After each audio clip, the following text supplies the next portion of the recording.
했습니다. 남신위주 유동 박시봉방이라는 작품을 볼 건데요. 제목이 좀 독특하다라고 볼 수가 있는데요. 일단 신위주라고 하는 지역 아시죠? 근데 신위주가 굉장히 넓을 텐데 그 넓은 신위주에서 남쪽을 남신위주라고 할 거야. 유동이라고 하는 글자는 금호동처럼요 동 이름입니다. 따라서 남신위주 유동이라고 하는 건 지역명, 지역의 이름을 나타낼 거고, 박시봉이라고 하는 사람은 사람 이름입니다. 인명. 마지막에 나와 있는 그 방이라고 하는 글자는 예전에 편지에 집주인 이름 아래 적는 오늘날 뭐 이교훈 씨라고 해서 씨와 같은 개념이라고 보시면 돼요. 그럼 결국 남신위주 유동 박시봉방이라고 하는 것은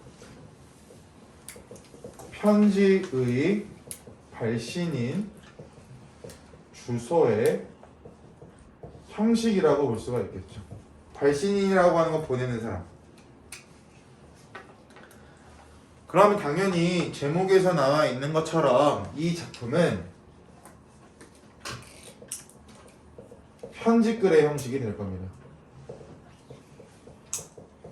우리가 편지 적을 때 줄글 형태로 적어요? 아니면 시처럼 적어요? 줄글 형태로 적을 거니까 당연히 줄글을 우리가 국어에서 산문이라고 하죠. 산문적 서술 형태가 나올 거예요. 제목의 의미를 알고 있으면 연달아서 여기까지는 파악이 가능할 거고, 세부적인 내용들은 작품 개관과 본문 보면서 설명을 드릴게요. 발레, 자유시, 서정시, 성격, 동그라미 독백적.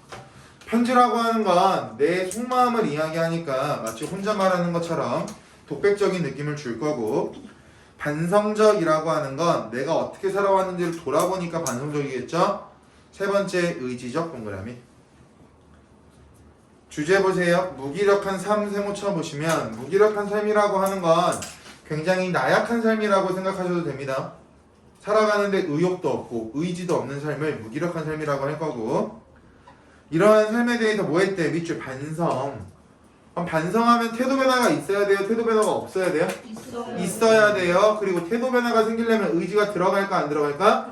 들어가요. 그러니까 뒤에 보세요. 밑줄 새로운 삶의 의지. 그러니까 의지적이죠. 특징 1번 편지의 형식을 통해 편지의 형식 동그라미. 이미 우리 제목 보면서 편지의 형식이다라고 알고 있었는데 얘들아, 이 편지의 형식이 나오면 일반적으로 어떤 멘트도 나오냐면 행과 연의 뚜렷한 구분이 없다라고 하는 것도 자주 나와요. 편지글의 형식은 행과 연의 뚜렷한 구분이 없어요. 1행, 2행 뭐 또는 1년, 2년 이런 식으로. 그럼 편지를 통해서 화자의 근황을 드러내고 있다. 2번 여기 밑줄 쳐보자. 토속적인 소재와 평안도 지방의 사투리 밑줄. 여기서는요 토속적 소재와 사투리가 가지고 있는 역할과 기능들에 대해서 크게 세 가지를 여러분들께서 정리하고 계셔야 되는데, 토속적인 소재와 사투리를 적었으니까 당연히 향토적 같은 말, 토속적 분위기나 정서 또는 정감이 느껴질 거야. 시골 냄새가 날 거라는 거죠. 향토적 소재를 사용했고 사투리를 쓰니까. 2번 사투리라고 하는 거 우리나라의 고유한 고유어죠. 근데 얘들아, 이 작품이 언제 쓰였냐면 일제강점기 시기에 쓰인 작품입니다. 일제강점기. 그럼 일제강점기 시기에 우리 가족들은요 똘똘 뭉쳐있어요? 다 뿔뿔이 헤어져요? 뿔뿔이 헤어질 수밖에 없을 거야. 그리고 일본이 일본 말을 쓰라고 강요하겠죠. 그러한 상황 속에서도 이 작품을 지은 백석이라고 하는 작가는 일제 강점기임에도 불구하고 우리나라 글자인 모국어에 대한 애착이 있어서 사투리를 자주자주 사용했대요. 그렇게 사용하는 이유는 우리나라 민족의 고유한 언어를 사용해서 비록 지금이 일제강점기고 하루하루 살기가 그지 같지만 우리는 한민족이야 라는 공동체 의식을 높이기 위해서 토속적 소재와 사투리를 주로 사용했습니다. 이게 고등학교의 학습활동에 나오는 내용이에요. 고등학교 1학년 교과서 학습활동에. 그래서 서술형 문제로 자주 나오는데 2번, 3번 좀 헷갈릴 거야. 그렇기 때문에 한번 보고 예습한다라고 생각하시면 접근성이 좀 높아지실 거고 3번 산문적 서술 형태 인함 아까 봤던 거죠. 쉼표의 적절한 사용으로 운율을 형성한다. 쉼표 동그라미 쉼표가 거기 나와 있는 것처럼 1번 운율을 형성한다라고도 나와 있고요. 2번 화자 자신의 상황과 내면을 구체적으로 형상화한다라는 효과도 가지고 있어요. 그래서 1번과 2번이라고 하는 카테고리를 여러분들께서 연결해서 알고 계셔야 쉼표 사용의 효과라는 부분도 충분히 캐치가 가능하다.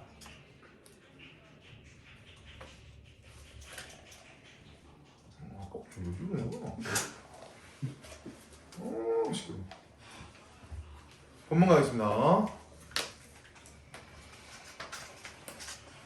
어느 사이에 라고 나와 있는데 얘들아 어느라는 글자 앞에 괄호 한번 열어볼게요. 이 괄호에 뭐가 나올 거냐면 얘들아 화자가 현실 속에서 겪는 고난과 고독이 나올 거야. 힘든 상황과 외롭게 살아가는 고독.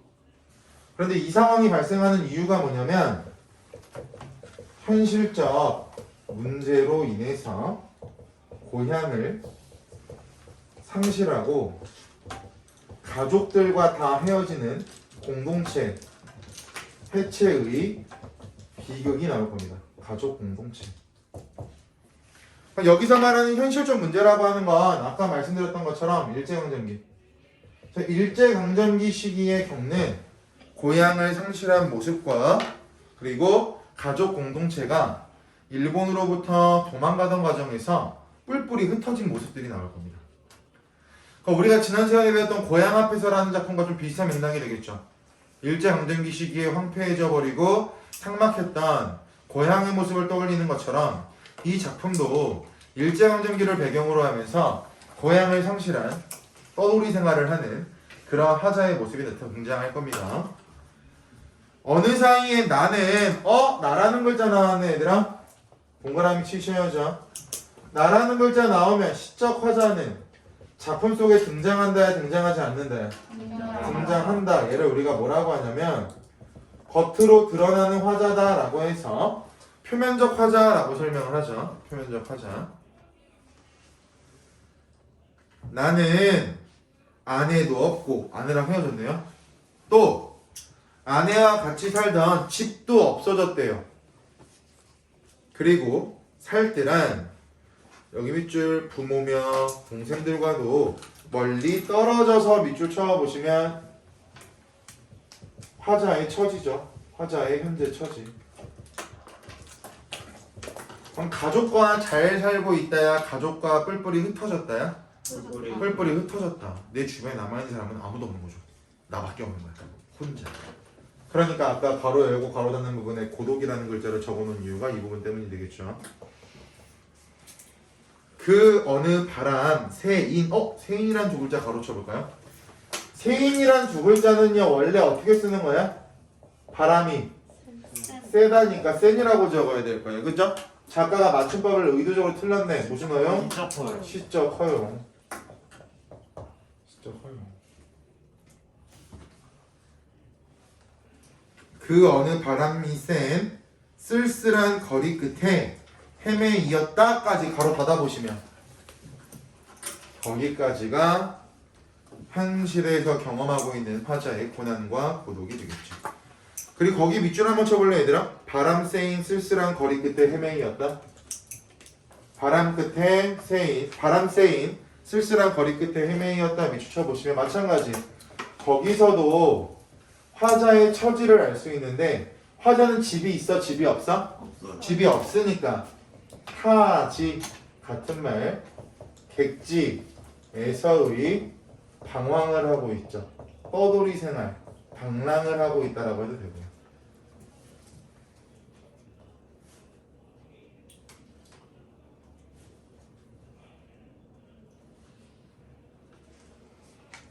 오늘 만약에 갑자기 밤에 전쟁이 났어. 피란을 가야 돼.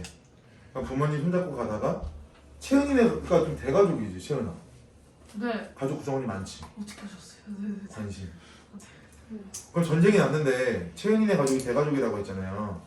그럼 가다 보면 사람들하고 치일 거야. 그래서 채은이가 어머니 손을 모르고 놓쳤어. 어머. 그럼 가족 공동체가 이렇게 비극적으로 해체가 되는 거고 채은이는 처음 가는 지역에 혼자 있겠죠. 그럼 이런 상황이라고 보시면 돼요. 바로 날도 저물어서 밑줄 바람은 더욱 세게 불고 추위도 점점 더해오는데 집도 없고 아내도 없고 부모도 없고 가족도 없는데 바람도 세게 불고 추위가 점점 심해지니까 결국 화자가 처한 암울하고 혹독한 현실 상황이 되겠죠. 나는 어느 목순에 가로쳐보세요. 박시봉이야. 화자가 타지 생활하면서 박시봉네 집에 얹혀 살고 있는 거라고 지금. 한 달에 한 번씩 돈 내면서 사는 것을 우리 월세방이라고 하잖아요. 월세 생활하고 있다가 나올까요? 어느 목순에 집, 헌, 사슬, 간, 삿 네모 쳐보시면 지금부터 네모 치는 것들이 전부 다 뭐가 되냐면 얘들아 향, 토 같은 말 토속적 시어들을 전부 다 체크할 거야. 그럼 이 향토적 시어, 토속적 시어라고 하는 것은 아까 우리 정리했던 기능 세 가지로 연결 지을 수가 있겠죠. 그래서 색깔 구분해 놓고 네모치는 것들이 아까 정리했던 세 가지와 관련성을 가지고 있는 거니까 정리를 해 놓으시면 좋으실 것 같습니다. 나는 어느 목순의 집, 헌, 사슬, 간, 밑줄 한 방에 들어서 쥐인을 붙이었다. 밑줄 쳐보시면 내 집 장만의 꿈이 불가능할 정도로 나는 가난한 처지였고 한 달에 한 번씩 돈을 내며 살아가는 새빵살이를 하고 있었다. 그 성근쌤 고향이 어딘지 아세요? 성근쌤이 강원도 사시거든요. 그럼 강원도에서 여기 와가지고 집을 마련해야 되잖아. 집값이 비싸죠. 네. 그러면 한 달에 돈을 한 번씩 낸다라고 하면 그게 새빵살이가 된다고. 그렇다고 강하다라는 건 아닌데 새빵살이라고 하는 게 무슨 뜻인지 설명해드리려고 그 사례를 드린 겁니다. 저는 새빵살이 하고 있나요 지금? 부모님과 같이 살고 있으니까 저는 새빵살이가 아니겠죠? 그 개념이라고 보시면 돼요. 대학생들에서 자취하고 싶으신 분들은 새빵살이 하게 되겠죠. 한 달에 얼마씩 내야 되니까 이런 개념. 근데 이 방이 좋은 방이 아니야. 이리하여 나는 밑줄 습내나는 춥고 누긋한 방, 눅눅한 방이래. 깔끔해요, 열악해요? 그렇죠. 열악한 생활 환경. 여성분들은 이런 데 절대 못 살걸요? 곰팡이 썰고 막 쿡쿡해가지고 물기가 많아서 막 이상한 냄새 나고 막 이런 집들 있죠? 반지하 또는 지하 이런 개념. 방에서 낮이나 밤이나 나는 밑줄 나 혼자도 너무 많은 것 같이 생각하면 내가 지금 혼자 살고 있는데 혼자 살고 있음에도 불구하고 내가 굉장히 많은 것처럼 느껴진대요. 그럼 결국 화자는요 자신의 몸을 관리하기도 어려운 상황이 되겠죠. 1인 가구라고 하면 혼자 먹고 살면 되니까 편할 것 같아. 그런데 이 작품의 화자는 1인 가구를 구성하고 있지만 너무 가난하니까 자기 몸을 건사하기도 힘들다고. 그럼 살고 싶을까 죽고 싶을까? 죽고 싶으니까 아무것도 안 하고 무기력하게 살겠죠. 뒤에 볼게요. 디롱배기 네모 향토적 시어 토독적 시어 북덕불이라도 북덕불도 네모 향토적 시어 토독적 시어 이라도 담겨오면 이것을 앞에 가로 한번 열어보실게요. 이것을 안고 손을 떼며 제 위에 뜻없이 글자를 쓰기도 하며 아무런 의미 없는 글자를 쓴대요. 심심하니까요. 할 게 없어서. 심심함을 달래기 위해서 아무런 의미 없는 글자를 쓴다. 이렇게 보시면 됩니다. 또 문 밖에 나가지도 않고 자리에 누워서 머리에 손깍지 베개를 하고 구르기도 하면서 가로 닫아보시면 굉장히 나약하고 무기력한 화자의 모습이 나타나고 있죠.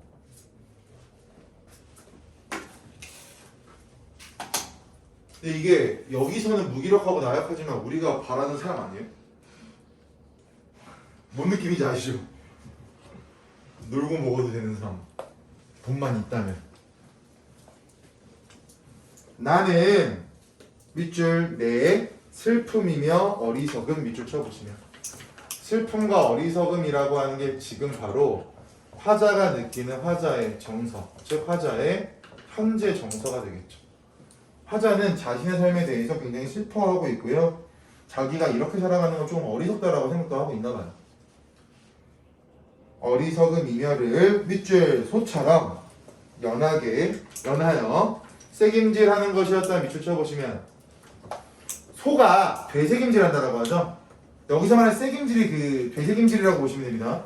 소가 되새김질한다라고 하는 건 먹은 음식을 계속 꺼내가지고 계속 돌고 먹는데 이렇게 됐어요? 여기서 소처럼 연하여 새김질한다라고 하는 건 앞에 나왔던 슬프고 어리석은 삶에 대해서 계속 돌이켜본다, 반성한다라고 보시면 되고요. 자기가 살았던 과거의 모습을 돌이켜본다라는 반성과 같은 의미를 가지고 있는 게 뭐가 있냐면 얘들아, 고등학교 용어야 반추. 자기 자신을 돌아보다라는 뜻이 반추입니다. 반성과 반추가 같은 뜻이라고 알고 계시면 좋을 것 같아요. 새김질하는 것이었다. 네 라고 나와 있는데 네라고 하는 글자 이어서 볼게요. 내 가슴이 꽉 메어올 적이며 답답하겠죠. 내 눈에 뜨거운 것이 핀 괴일 적이며 눈에 뜨거운 것이라고 하면 뭐밖에 생각이 안 나요? 눈물. 또 내 스스로 화끈 낯이 붓도록 부끄러울 적이며 나는 내 슬픔과 어리석음에 눌리어 밑줄 죽을 수밖에 없는 것을 느끼는 것이었다 밑줄. 이렇게 살아봤자 죽는 것이 편하겠다. 삶에 대한 절망감과 체념적 태도가 느껴지겠죠. 절망감과 체념적 태도. 여기까지는 긍정이야 부정이야 얘들아? 부정. 여기까지 부정이죠. 근데 우리 아까 도입부에서 봤던 것처럼 이 작품은 의지가 들어간다라고 했잖아. 분위기를 바꿔야 되겠지. 네. 우리 이미 많이 봤어. 제망매가지고 봤던 거야. 시상을 뭐 해야 돼? 전환시켜야 되겠죠? 그 단서 나옵니다 아래. 그러나 네모 매번 나오는 거죠. 그럼 이 그러나라고 하는 글자는 우리가 알고 있는 것처럼 시상을 뭐 할 거고 전환할 거고 앞에 나왔던 게 절망이라고 한다면 뒤에 나오는 것들은 희망이 되어져. 희망이 되어져. 그럼 잘 봐 얘들아. 문제. 절망에서 희망으로 바뀌면 어조나 태도는 변화할까요? 변화하지 않을까요? 변화하겠죠. 부정적으로 살아가는 사람은 긍정적으로 살아가는 사람과 어조라는 같은 말, 목소리, 말투와 태도가 다를 거예요. 그죠? 어두운 사람은 되게 낮을 거고요. 태도도 굉장히 무기력할 겁니다. 희망적으로 살아가는 사람은 굉장히 활기차겠죠. 목소리 밝을 거고. 그래서 시상이 전환된다라고 한다면 어조나 태도가 변화한다라고 하는 말과 같은 의미라고 생각해도 특이사항은 없다. 모의고사에 자주 나와요. 시상 전환이라고 나오는 문제도 있지만 일반적으로 모의고사에서는 화자의 태도가 변화한다 이렇게 나올 거야. 이 작품 화자의 태도가 변화한다라고 말하면 맞는 말 틀린 말? 맞는 말. 뭐 때문에? 그러나 때문에 이렇게 하는 거라고. 루틴을 그렇게 잡으시면 됩니다. 그러나 잠시 뒤에 나는 밑줄 고개를 들어. 그럼 고개를 들었으니까 얘들아 아래를 보고 있다가 위를 보겠죠, 그죠? 네. 얘를 가지고 뭐라고 하냐면 시선의 이동. 근데 아래를 보다가 위를 봤으니까 상승적 이미지라고도 할 수 있을 거고요. 위로 올라가는 느낌이잖아. 아래를 보다가 위로 올라가니까 상승적 이미지. 이것을 통해서 화자의 심리, 같은 말, 정서 또는 태도, 변화를 암시한다라고 해도 특이사항은 없을 거고요. 결국 상승적 이미지를 사용했기 때문에 앞에서 나와 있는 절망적 분위기가 희망으로 바뀔 거야 라고 하는 변화를 암시한다고. 절망적 분위기라고 하는 건 하강적 이미지가 나왔을 때 좀 어두운 분위기가 되니까 그 부분하고 연결지으면 이 부분을 이해하시기가 조금 더 수월하실 것 같습니다. 고개를 들어 허연 문창을 바라본다든가 또 눈을 떠서 밑줄. 눈을 떴다라고 하는 것도 상승적 이미지죠. 감고 있다가 뜨면 눈꺼풀이 올라갈 거 아니야. 상승적 이미지. 높은 천장을 쳐다보는 것인데 그럼 잘 보세요. 내가 절망적으로 살고 있다가 희망적으로 바뀐다라고 하는 건 내가 그동안 어떻게 살아왔는지를 돌아봤을 때 깨달음을 얻었겠죠? 그럼 과거의 내 삶의 모습이 어땠는지를 화자가 설명해 줄 거야. 이때 나는 밑줄 내 뜻이며 힘으로 나를 이끌어가는 것이 힘든 일인 것을 생각하고 밑줄 쳐보시면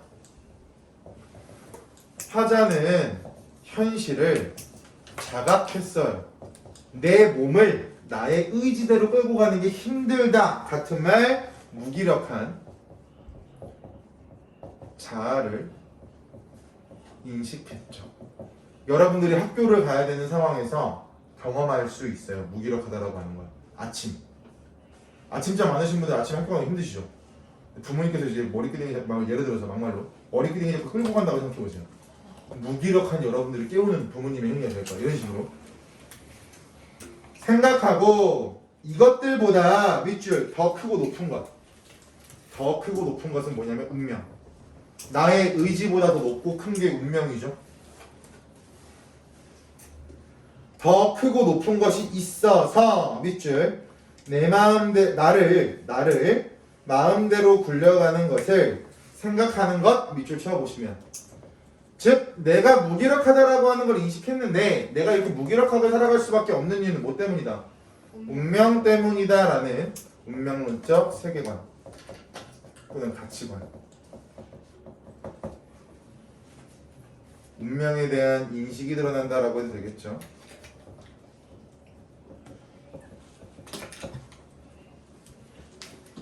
이렇게 하여 여러 날이 지나는 동안에 화자는 내가 지금 이렇게 살아가는 건 내가 잘못한 게 아니라 나의 정해진 운명이라고 생각하니까 조금 합리화가 될 수 있을 거야. 그럼 마음속으로 좀 어둡고 부정적인 정서들이 어떻게 되는지를 볼게요. 네 라고 나와 있는데요. 네라는 글자 앞에 바로 열어보시면 네 어지러운 마음에는 슬픔이며 한탄이며 가라앉을 것은 차츰 앙금이 되어 가라앉고, 바로 닫아보시면 결국 운명에 대한 인식 또는 운명에 대한 깨달음을 얻었기 때문에 감정이 정화되었다. 부정적인 감정이 가라앉게 되었다. 어쩔 수 없는 거였네? 라고 생각하면 좀 심리적으로 편할 거 아니에요. 가라앉고 외로운 생각만이 드는 때쯤 해서는 더러 나주스톤 네모 향토적 후속적 시어 쌀랑쌀랑 무슨 상징어? 음성 상징어 쌀랑쌀랑 쌀랑 눈이 와서 우리 눈이라고 하는 건 부정적인 상황에서 내리면 좋은 거야 나쁜 거야? 나쁜 거 고난 시련. 쌀랑 눈이 와서 문창을 치기도 하는 때도 있는데 나는 이런 저녁에는 화로를 더욱 다가끼며 밑줄 무릎을 꿇어보며, 우리 무릎을 꿇는 행위는 지나온 삶 같은 말 과거에 대해서 뭐 할 때 반성할 때 무릎을 꿇죠. 잘못할 때 무릎을 꿇잖아요.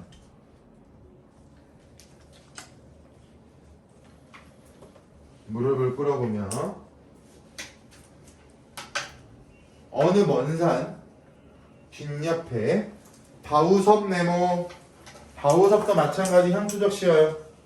바우섭이 뭐냐면 얘들아, 걔가 현대어 풀이로 이거야. 바위옆이라고 생각하시면 돼요. 현대어 풀이로 바위옆. 바위 옆에 따로 외로이 서서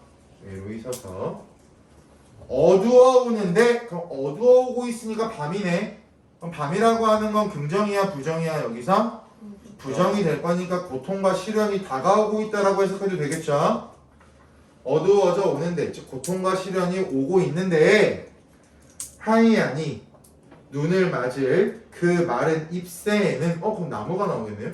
이파리 나왔으니까 잎새에는 살랑살랑 소리도 나며 눈을 맞을 여기 밑줄 그 드물다는 굵고 정한 갈매나무 동그라미 를 이어서 밑줄 칠게요. 갈매라는 나무를 생각하는 것이었다. 화자는 무릎을 꿇고 나서 굳고 의연하게 그리고 고난 시련 역경에 흔들리지 않게 굳건히 서 있는 갈매나무를 떠올리고 있다라고 나오죠, 그죠? 여기서 말하는 갈매나무라고 하는 건 화자와 동일시된 대상이 될 거고, 자기가 자신의 삶을 돌아볼 때 나와 동일한 역할을 한다라고 생각을 할 테니까 동일시한 대상이 될 거고, 그럼 얘가 바로 현실, 극복, 의지를 나타내거나 희망을 나타내는 뭐가 된다? 객관적 상관물의 역할을 하겠죠. 화자의 의지와 희망을 대신 전달하는 자연물이 될 테니까 객관적 상관물이 되겠죠. 결국 갈매나무처럼 굳세고 깨끗하고 순결한 삶을 살아가겠다라고 하는 화자의 의지를 보이면서 갈매나무가 가지고 있는 역할과 기능은 고등학교 단골 서술형 문제입니다. 오산고등학교가 2년 연속으로 나왔어요. 갈매의 나무의 의미를 서술하는 것을 상황과 연결해서. 그래서 그런 부분까지 고려해서 보시면 될 것 같습니다. 됐죠? 이도은